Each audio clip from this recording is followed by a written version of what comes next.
السلام علیکم ویئر، آج ہم آپ کو بتاتے ہیں کہ ہر کھانے کے بعد لونگ کا ایک ٹکڑا چبانے سے کیا ہوتا ہے۔ کیا آپ کو اپنے سینے یا پیٹ میں جلن محسوس ہوتی ہے؟ یہ عام طور پر تب ہوتا ہے جب آپ کے جسم میں تیزابیت زیادہ ہو جاتی ہے۔ آپ کے سینے میں جلن والے احساس کو تیزابیت کہا جاتا ہے۔ تیزابیت اور گیس شدید پریشانی کا باعث ہو سکتے ہیں جو آپ کو تکلیف کا احساس دلاتے ہیں۔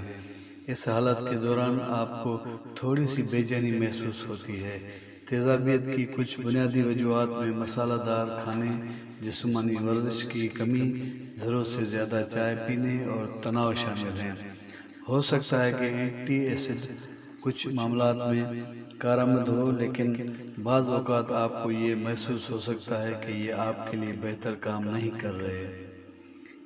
اسی لیے یہاں ماہرین ایک ایسا آسان گھریلو نسخہ بتا رہے ہیں جس سے آپ فوری طور پر سینے کی جلن جیسے مسائل سے نجات حاصل کر سکتے ہیں۔ تیزابیت کے علاج کے لیے ایک مؤثر گھریلو نسخہ لونگ ایسا روایتی مسئلہ ہے جو ہر باورچی خانے میں پایا جاتا ہے۔ لونگ پاکستان سمیت تمام ایشیائی ممالک جیسے انڈونیشیا، مشرقی افریقہ اور بھارت کے کھانوں میں ایک اہم جزو کے طور پر استعمال کی جاتی ہے۔ لونگ بنیادی طور پر متعدد صحت سے متعلق مسائل جیسے سر درد، کینسر، ذیابیطس، ہڈیوں کے درد اور نزلہ زکام سے نمٹنے کے لیے مشہور ہے۔ یہ مدافعتی نظام کو فروغ دینے میں بھی مدد کرتی ہے، جگر کی حفاظت کرتی ہے اور ہڈیوں کی طاقت کو بہتر بناتی ہے۔ زبانی حفظان صحت کے ساتھ ساتھ سانس کی بدبو کی پریشانیوں کے علاج کے لیے بھی لونگ اینٹی سیپٹک کے طور پر بڑے پیمانے پر استعمال ہوتی ہے۔ لونگ طویل عرصے سے تیزابیت کا علاج کرنے اور پیٹ پھولنے سے بچنے کے لیے استعمال ہوتی رہی ہے۔ لونگ میں اضافی قدرتی خصوصیات تھوک کی پیداوار کو بہتر بناتے ہیں، عمل نظام میں مدد دیتی ہے۔ لونگ سوجن اور پیٹ کے درد میں راحت و سکون دینے میں مدد کرتی ہے، لہٰذا یہ سینے کی جلن، تیزابیت اور بد ہضمی کے لیے فائدہ مند ہے۔ لونگ میں الکالائن اور کیرنٹینول خصوصیات ہوتی ہیں جو پیٹ اور معدے میں پیدا ہونے والے اضافی ایسڈ کے اثرات کو روکنے میں مدد دیتی ہے۔ یہ خصوصیات گیس کی تشکیل کی اجازت نہیں دیتی ہیں۔ تیزابیت کے علاج کے لیے آپ لونگ کا استعمال کس طرح کر سکتے ہیں؟